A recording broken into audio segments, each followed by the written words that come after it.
मध्य प्रदेश के इंदौर में कई महीनों से फरार चल रहे कांग्रेस पार्षद अनवर कादरी ने आखिरकार सरेंडर कर दिया। ये सरेंडर उसने जिला कोर्ट में किया है। पुलिस अनवर कादरी की कई महीनों से तलाश कर रही थी। दरअसल इंदौर के कांग्रेस पार्षद अनवर कादरी पर लव जिहाद में फंडिंग के आरोप लगे हुए थे, जिसके बाद वो फरार हो गया था। इंदौर पुलिस इसकी कई महीनों से तलाश कर रही थी। बाकायदा पुलिस ने फरार पार्षद के लिए 40,000 का इनाम भी घोषित कर रखा था। अनवर की बेटी से भी पुलिस ने पूछताछ की। फरार चल रहे पार्षद की तलाश के लिए पुलिस ने 3 टीमों का भी गठन किया। ये टीमें लगातार अलग अलग इलाकों में छानबीन कर रही थी। इसकी तलाश में पुलिस की टीमें कश्मीर और नॉर्थ ईस्ट भी पहुंची, लेकिन उसे पकड़ा नहीं जा सका। ऐसे में पुलिस ने सदर बाजार में कादरी के घर पर नोटिस लगाया था।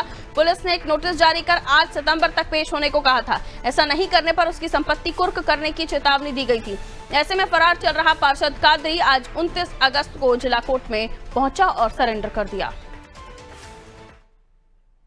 देखिए, मामला लव जिहाद से शुरू हुआ था और उसके बाद लव जिहाद की फंडिंग तक ये मामला पहुंचा। कांग्रेस पार्षद अनवर कादरी का ये पूरा सिंडिकेट बताया जाने लगा। किस तरीके से फंडिंग होती थी, क्या कुछ होता था, ये तमाम चीजें जांच का विषय रहा। और उसके बाद अनवर कादरी को काफी लंबे समय से ढूंढा जा रहा था।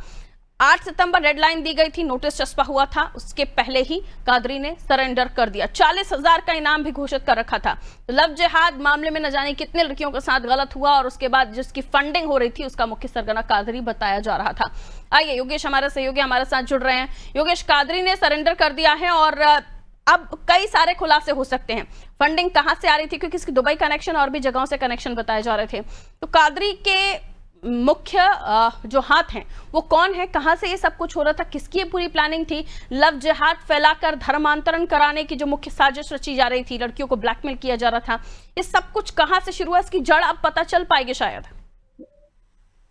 देखिए पारुल, इंदौर में अनवर कादरी के खिलाफ जो मामला बना था उसके बाद में उसकी तलाश लगातार जारी थी और पिछले 3 माह से वो फरार था। और फरारी के दौरान कहाँ था, किसने पनाह दी, इसकी पुलिस जांच कर रही है। वैसे तो दिल्ली में जब वो आयशा जो उसकी बेटी है उसने जमानत की पेपर पे साइन कराया, तब पता चला था कि दिल्ली में, और दिल्ली जब पुलिस पहुंची तब तक वो वहां से फरार हो चुका था। आज अनवर कादरी ने अपने आप को कोर्ट में पेश किया, सरेंडर कर दिया। सरेंडर करने के कारण होते हैं कि कहीं ना कहीं कोर्ट उनके प्रति नम्रता बरते, लेकिन चूंकि फरार था लंबे समय से, इसलिए कोर्ट भी नरमी की गुंजाइश नहीं करेगी, शायद ऐसा हमें अंदाजा दिखाई दे रहा है। और अब अनवर कादरी को पेश किया गया और उन लोगों को, जो 2 लोग जिनको पहले पकड़ा था, जिन्होंने अनवर कादरी का नाम फंडिंग में लिया था, उनके सामने आमना कराया जाएगा। पहले ऑलरेडी उन लोगों के दोनों के बयान दर्ज हो चुके हैं और दोनों से पूरी पूछताछ हो चुकी, कहाँ कैसे किस तरह से वो अनवर कादरी के टीम में शामिल हुए और कैसे वो लव जिहाद में युवतियों को फंसाते थे और कैसे पैसा देते थे।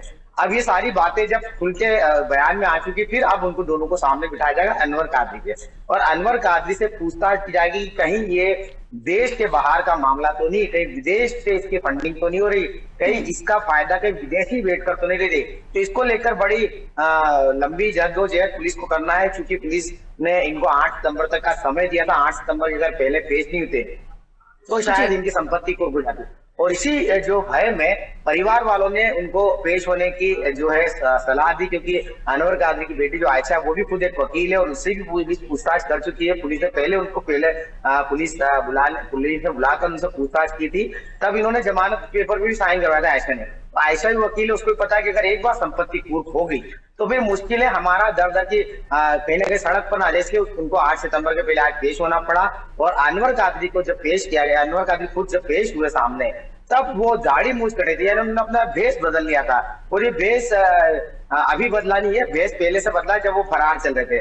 तो कुल मिलाकर ये 40,000 की इनामी जो अपराधी है अनवर कादरी को पुलिस ने कोर्ट में पेश तो कर दिया और अब पुलिस पूछताछ कर रही है। पुलिस पूछताछ के बाद ये पता लगाएगी पूरी तरह से। अब ये मामला बहुत संगीन हो चुका है और बहुत गंभीरता के साथ एक एक कदम फूंककर पुलिस कार्रवाई करे, क्योंकि ये बड़ा गंभीर विषय है लव जिहाद का। पिछले लंबे समय से भारत में लव जिहाद को लेकर जो मामले आ रहे हैं उसको लेकर सरकार प्रशासन भी बहुत संजीदा और सचेत है। तो ये कुल मिलाकर ये मामला अब पुलिस के ऊपर है कि अब पुलिस किस तरह से उसको चालान पेश करती है, किस तरह से चार्जशीट बनाती है, किस तरह से उसके खिलाफ अपराध के धाराएं लगाती है। बिल्कुल, क्या धाराएं लगेंगी, क्या कुछ खुलासे होते हैं, इन पर नजर होगी। आप नजर बना रखिएगा। योगेश, बहुत शुक्रिया फिलहाल जानकारी के लिए। तो देखिए, संपत्ति कुर्क करने की चेतावनी दी गई थी। आयशा जो कि मामला की जानकार भी हैं और उनकी तरफ से इस पूरे मामले को लेकर अब जो बेल है वो भी साइन कराई गई थी। बहरहाल अब अनवर कादरी 40,000 का इनामी कोर्ट में सरेंडर कर चुका है। इनसे भी पूछताछ होगी, पता किया जाएगा कि जिनके नाम इनसे जुड़े हुए बताए जा रहे हैं उनसे इनका आमना सामना कराया जाएगा। उसके बाद क्योंकि लव जिहाद का ये पूरा मामला निकलकर सामने आया था, इस पूरे मामले में लोगों को फंडिंग की जाती थी जाति के हिसाब से। जो जिस जाति की लड़की का धर्म परिवर्तन कराएगा या लव जिहाद में उसे फंसाएगा, उसके हिसाब से उनके रेट तय थे। तो ये ऐसा मामला था जो अब इस कड़ी के साथ ये अनुमान लगाया जा सकता है कि पता चल सकेगा कि इसमें हाथ किसका है। या विदेश में बैठे हुए कुछ लोग जो इस मामले लव जिहाद को यहाँ पर अंजाम दे रहे थे, देखिए बहुत बड़ी साजिश हो सकती थी, बहुत बड़ा षड्यंत्र हो सकता था जो धीरे धीरे अपने अंजाम तक पहुंच रहा था, जिसे समय रहते ही पर्दाफाश इसका हो गया। अनवर कादरी क्या उगलेगा, इस पर सबकी नजर है।